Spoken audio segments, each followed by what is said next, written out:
اس جنگ کو لڑنے کے لیے اور افغانستان میں بھی تھے.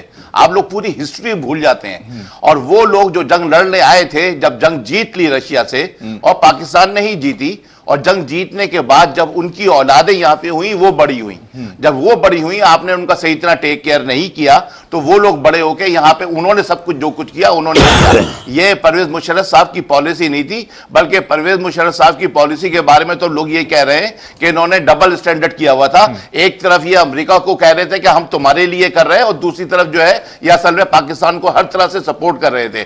اور جہاں تک آپ نے جلسے کے بارے میں مجھ سے پوچھا ہے, 8 تاریخ کو انشاءاللہ ہمارا جلسہ ہوگا, اور آپ دیکھیں گے کہ پاکستانی عوام, کیونکہ ایک ایک کے دل میں اس وقت مشرف بسا ہوا ہے, کیونکہ جب آدمی کے پیٹ خالی ہوتا ہے تو آدمی جو ہے, ویسے میاں نواز شریف کے دل میں تو نہیں ہے, ویسے بسے ہوئے ہوں گے, لیکن کسی اور میں نے شروع میں کہا میاں شریف کے, نواز شریف کے کیسے ہوگا, ان کو تو مشرف فوبیا ہے, ان کو تو ان سے خوف آتا ہے, ان کو خوف آتا ہے, اس لیے خود بھی وہ جو بھی جلسہ کرتے ہیں, جو بھی بات کرتے ہیں, ان کی بات مشرف پہ شروع ہوتی ہے اور مشرف پہ ختم ہوتی ہے. تو بڑا پیار کرتے ہیں, کہتے ہیں اگر نفرت سے بھی کسی کو یاد کرو تو یہ محبت کی نشانی ہے. لگتا ہے یہ بڑی محبت ہے نواز شریف صاحب کو. مجھے منتقل صاحب یہ بتائیے کہ میاں صاحب کو بڑی محبت ہے مشرف صاحب سے, اور مشرف صاحب جب پاکستان واپس آئیں گے تو کیا ہوگا؟ کیا وہ جو کیسز جس کے بارے میں کہا جاتا ہے کہ مشرف صاحب کو پاکستان لا کر اریسٹ کیا جائے, ان کے خلاف ٹرائل کیا جائے, کس طرح انہوں نے 2 دفعہ پاکستان کا آئین توڑا, کس طرح انہوں نے عدلیہ کو کارنر کرنے کی یا پابند سلاسل بلانے کی کوشش کی, وہ سارے جو ہے وہ ایلیگیشنز ہیں, ان پر کس طرح عمل درآمد کروائے گی مسلم لیگ نواز؟ جعفری صاحب نے خوب کہا کہ ساری عوام جو ہے نا مشرف کا انتظار کر رہا ہے. بالکل میں کہتا ہوں انتظار کر رہا ہے. شاہزین بھٹی قبیلہ, غیرت مند بلوچ, لال مسجد کے لواحقین, معصوم بچوں کی والدین, یہ سب ان کا انتظار کریں گے. یہ آئے تو صحیح, یہ خود پھر پتہ چلے گا. نواز شریف صاحب خود کچھ نہیں کر سکتے, تو انہوں نے اپنے ورکرز کو ٹرین کیا ہے کہ یہ بھٹی والوں کو آپ چڑھاؤ, اچھا تاکہ ان کو غصہ ہے. تو یہ ہر وقت اپنی میٹنگ میں یہی کرتے ہیں, یہ چیزیں یاد دلا کے یہ ان کو غصہ دلاتے ہیں. یہی روایت دے رہے ہو تو پھر مجھے بھی بیچ میں میں بول سکتا ہوں بیچ میں. یہ ان کی خوش فہمی ہے. ایک جنرل غاصب جس نے پاکستان کو تباہ و برباد کیا, لال مسجد میں کیمیکل پہن کے اڈیاں جو ہے وہ پاؤڈر بنا دی انہوں نے. میں کہتا ہوں اتنا اذیتناک, اتنا میں کہتا ہوں کیا خوفناک دور جو مشرف گزر گیا ہے. یہ روڈ, یہ برج سے عوام کا پیٹ نہیں بھرتا. جا کے ان سے پوچھو جن کا جوان بیٹا شہید ہوا, جا کے ان سے پوچھو جن کے جوان بیٹی جو ہے نا لال مسجد میں گئی, جا کے ان سے جو معصوم بچہ وہاں پہ گل گئے, تب پتہ چلے گا اس کو. لیکن ان کو کیا پتا, یہ تو ڈکٹیٹر تھا. ڈکٹیٹر کو کیا ہے, وہ تو قتل کو ہٹلر والی پالیسی.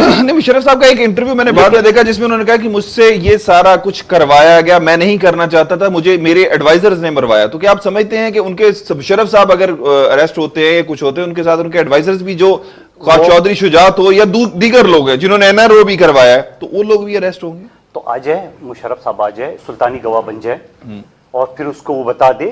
یہ دیکھو, یہ اپنے سر سے بلا اٹھانے کی یہ ان کی غلط فہمی ہے. انہوں نے پہلے کہا کہ حکومت کا جو چیف ایگزیکٹو تھا وہ شوکت عزیز تھا, میں نہیں ہوں. شوکت عزیز کا اگلے دن بیان ہے, بھائی میرے پتہ ہی نہیں ہے, مشرف نے خود ہی کرنا, سب کچھ کرنا تھا. تو یہ اپنے سر سے بلا اتارنا چاہ رہا ہے, مگر میں کروں یعنی کمبل چھوڑنا چاہتا ہے, چھوڑنا چاہ رہے ہیں. مگر میں چاہوں گا کہ جو شہدا ہے پاکستان میں, جہاں جہاں ظلم اس نے کیا ہے, جہاں جہاں انہوں نے امریکہ کے ذریعے ڈرون حملے کے ذریعے معصوم ہماری قبائلی عوام کو مروایا ہے, یہ میں ریپیٹ کروں تمام جہاں جہاں شہدا ہے, ان کا اتنا پرتقبال استقبال ہوگا کہ مشرف کیا ان جرنلوں کا, یہ ڈکٹیٹروں کا نسل یاد رکھے کہ اس کا کس طرح استقبال ہوگا. ساری باتوں میں انہوں نے ایک بات صحیح کی ہے کہ پرویز مشرف صاحب کا زبردست استقبال ہوگا. ہاں ہوگا, اس طرح اب یہ بہت زبردست بات کی, یہ حقیقت ہے. انشاءاللہ یہ دیکھیں گے اور دنیا دیکھے گی, اور پاکستان کی عوام جو ہے ایسے والہانہ انداز میں ان کا استقبال کرے گی کہ یہ سب دیکھ کے دنگ ہو جائیں گے. اچھا, دوسری چیز انہوں نے لال مسجد کے بارے میں کہا. ابھی یہاں سے ثابت ہوگا کہ یہ غلط بیانی سے کام لیتے ہیں, ان کی ہر بات غلط ہے. ایک باپ کو لے کے آئیں جو آ کے یہ کہے کہ میری بیٹی شہید ہوئی تھی, کسی ایک بھائی کو لے کے آئیں جو آ کے یہ کہے کہ میری بہن شہید ہوئی تھی, ایک شوہر کو لے کے آئے